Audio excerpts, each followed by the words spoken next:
KHKT News Today.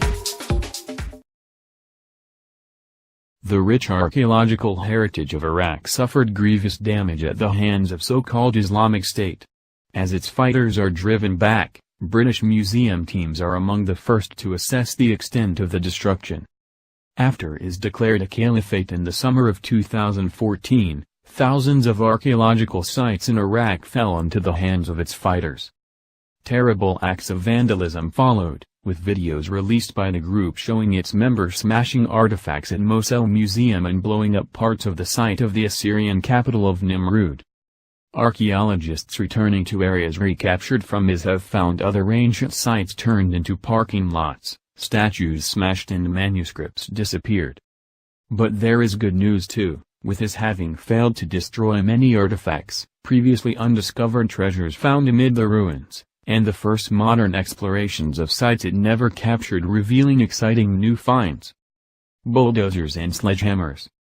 Only recently liberated from IS fighters following a huge military operation, Iraq's second-largest city of Mosul, and the area that surrounds it, is of great historical importance. The Assyrian city of Nineveh, which dates to the 7th century BC and once hosted palaces, temples and mansions, is on the outskirts of modern Mosul. It has been 70% destroyed by IS, with parts of the walls bulldozed and gates which had been excavated and restored knocked down. Magnificent winged bulls which guarded the entrance to the Nergal gate have been mutilated and Nebi Yunus, the site of a palace, has suffered far greater damage than expected and is in danger of collapse because of tunneling. But among all this dreadful news is a glimmer of something positive. At Nebi Yunus, it seems that IS was driven out just in time. Iraqi forces found a network of tunnels, largely following the course of ancient sculptures which lined the palace walls. While these tunnels have hugely damaged the archaeology of the mound, IS did not have time to loot or destroy these sculptures. The discoveries in the tunnels, reliefs, sculptures, and cuneiform slabs, are spectacular. The reliefs are truly exceptional, depicting religious and cultic scenes, priests, and what appears to be a demigoddess or a high priestess. About 20 miles south of Mosul is Nimrud, the Assyrian city of Kalu, a great city between 1350 and 610 BC. Excavations at Nimrud began in the mid-19th century and continued until 1992, revealing some of the most important monuments of Assyrian art. Since March 2015 the site has been systematically destroyed by IS, with about 80% of it lost. IS leveled the ziggurat, a stepped pyramid which was once more than 34 meters high, with heavy machines, its features now lost or hidden in rubble. It also destroyed the Lamasus, winged bull sculptures, in the nearby Ishtar temple and destroyed the entrance of the Nabu temple, along with the fish-cloaked statues which flanked it. Bulldozers and explosives were used to destroy the northwest palace of Ashur-nisipal II, king of Assyria from 883 to 859 BC. Iraqi archaeologist Falineman, who undertook British museum training and has been appointed by the Iraqi government to lead assessment of the sites, found barbaric destruction. The main entrance to the palace leading to the throne room has been completely destroyed and the Lamasu demolished. The wall reliefs and Lamasu of the second gateway have also been damaged, with only one large wall relief remaining intact. Inside the palace, he found that sledgehammers have been used to damage reliefs, making new finds. Across the Mosul region alone, Iraqi officials believe that at least 66 sites were destroyed. There has also been looting, with many of the tunnels dug by the extremists carved out with the aim of finding antiquities to sell on the black market, heritage turned into weaponry. It is a situation which led the Iraqi government to appeal for international help and, in turn, the creation of a British museum scheme to train Iraqi archaeologists in heritage management and fieldwork skills, including excavation and photography.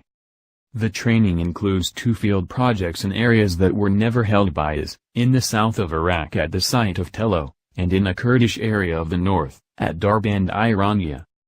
Tello, the modern Arabic name for the ancient Sumerian city of Gursu, is one of the world's earliest known cities and is a megasite with a layout similar to Nineveh or Nimrud. Following the discovery of cuneiform tablets, it revealed to the world the existence of the Sumerians, who invented writing 5,000 years ago and may have developed a form of early democracy well before the ancient Greeks. It also includes fragile remains of monumental architecture such as the Bridge of Girsu, the oldest bridge yet found, which will be the focus of conservation works. Excavations in late 2016 and early 2017 were carried out in the heart of the sacred district, known as the Mound of the Palace.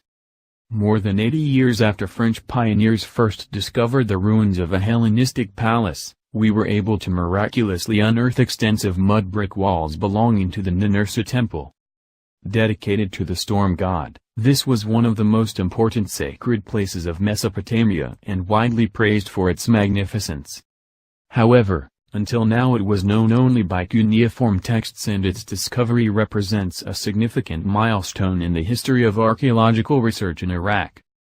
Of this 4,000-year-old religious complex, we have exposed what appears to be the central part of the sanctuary, a decorated entrance, the cella, with an offering altar, passageways marked by colossal inscribed stones, and also scattered remains of pavements and fired bricks.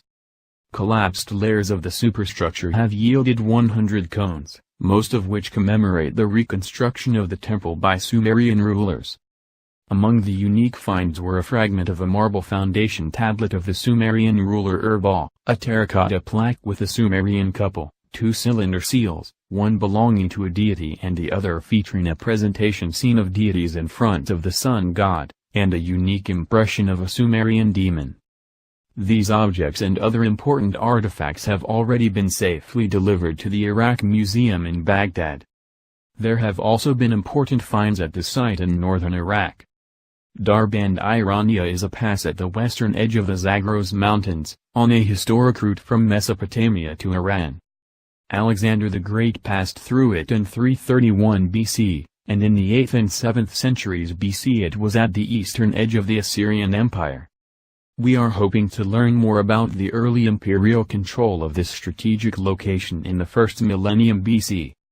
The focus has been at the western end of the pass, at Khalidga Darband, a site overlooking the lower Zab River which was discovered in declassified spy satellite imagery from the 1960s. Large numbers of carved limestone blocks that lie scattered across the site indicate the presence of substantial remains, while drone imagery suggests the existence of large buried buildings. Analysis of surface ceramics suggests that the site can be dated to the 1st and 2nd centuries BC. It appears that Khalidga Darband was founded in the Hellenistic period by the Seleucids, the successors to Alexander the Great. The site then came under Parthian rule.